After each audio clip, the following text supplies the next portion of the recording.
هذا العصر الشهوات وترادفت الشبهات، وهذا يتطلب أن يكون المؤمن قوياً في عقيدته وإيمانه وسلوكه، قوياً في إيمانه بالقضاء والقدر، قوياً في بدنه وفكره وقلمه، قوياً في علمه واقتصاده وصناعته.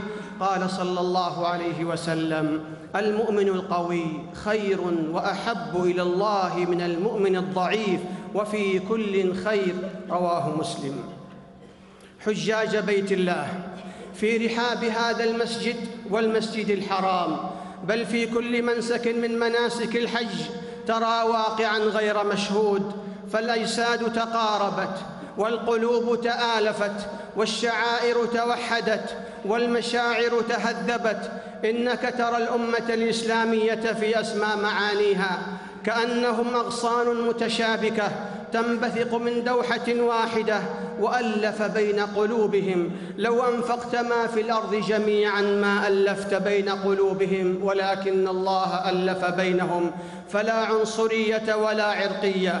هذه الأخوة لا وزن لها إذا كانت مجرد شعار يتغنى به وشكليات يتجمل بها. الأخ لا يظلم أخاه ولا يسلمه ولا يخذله ولا يحقره، يغفر الزلل، يسد الخلل، يقبل العلل.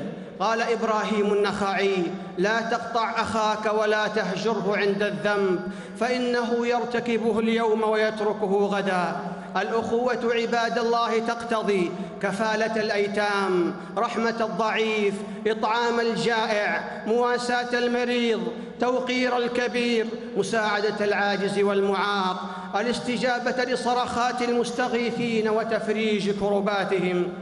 أيها المسلمون، تغمر المسلم الفرحة وهو يرى هذه الجموع المباركة، ثم لا تلبث الفرحة أن تخبو فيصاب بالأسى والحزن حين يتذكر اختلافاً مقيتاً قد نخر في جسد الأمة، وفرقة عظيمة قطعت أواصر الأخوة، فتآكلت بنيتها الداخلية واقتتلت فيما بينها، وحول بعضهم الآراء إلى تحزب فكري أو تنطع سياسي أو عنصرية اجتماعية، وطائفة تتعصب لمذهبها وفتاوى أئمتها وعلمائها، ولا تقبل الرد إلى الله ورسوله عند الاختلاف في شيء من أمور الدين. كيف تختلف الأمة ونبيها واحد وقبلتها واحدة وكتابها واحد؟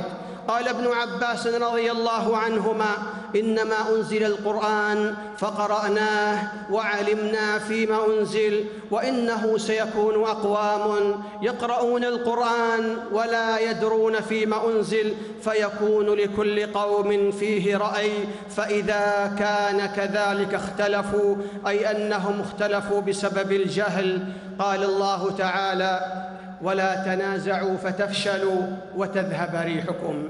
وقال تعالى: فاتقوا الله وأصلحوا ذات بينكم وأطيعوا الله ورسوله إن كنتم مؤمنين. وقال رسول الله صلى الله عليه وسلم: إن الشيطان قد أيس أن يعبده المصلون في جزيرة العرب، ولكن في التحريش بينهم.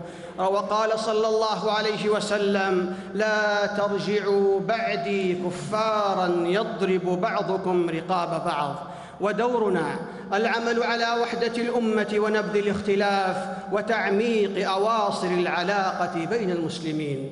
عباد الله، لقد آن الأوان لأمة الإسلام أن تتسنم ذرى الرقي، فهي خير أمة أخرجت للناس، والعالم اليوم ينشد منقذاً ويعيش فراغاً، وواجبنا نشر الدين والدعوة إلى الله، فأمتنا صاحبة رسالة وحاملة دعوة. واجبنا أن نبلغ دين الله ونظهره بالعمل بالقدوة الحسنة والأسوة الصالحة، لنعيد للإسلام أمجاده ونعطر تاريخه.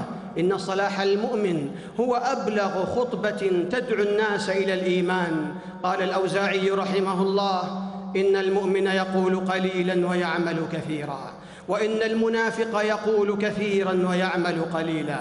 والناظر في أوضاعنا وأوضاع المجتمعات الإسلامية في هذا العصر يجد أن عقيدتنا وأخلاقنا لا تكاد تتواءم مع حياتنا العملية في بعض مناحي الحياة. والمطابقة بين القول والفعل علامة الصدق ودليل الإيمان وأساس قبول الدعوة. ولذلك يقول الحسن البصري رحمه الله: عظ الناس بفعلك ولا تعظهم بقولك. بارك الله لي ولكم في القرآن العظيم، ونفعني وإياكم بما فيه من الآيات والذكر الحكيم. أقول قولي هذا وأستغفر الله العظيم لي ولكم ولسائر المسلمين من كل ذنب فاستغفروه إنه هو الغفور الرحيم.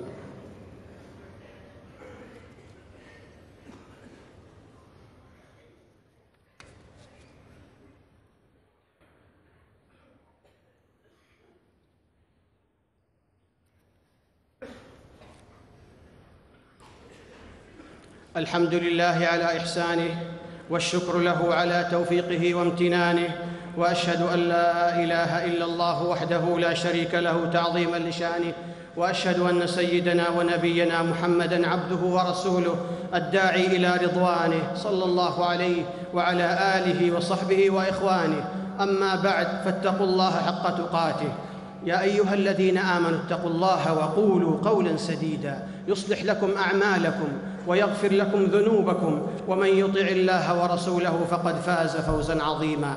أما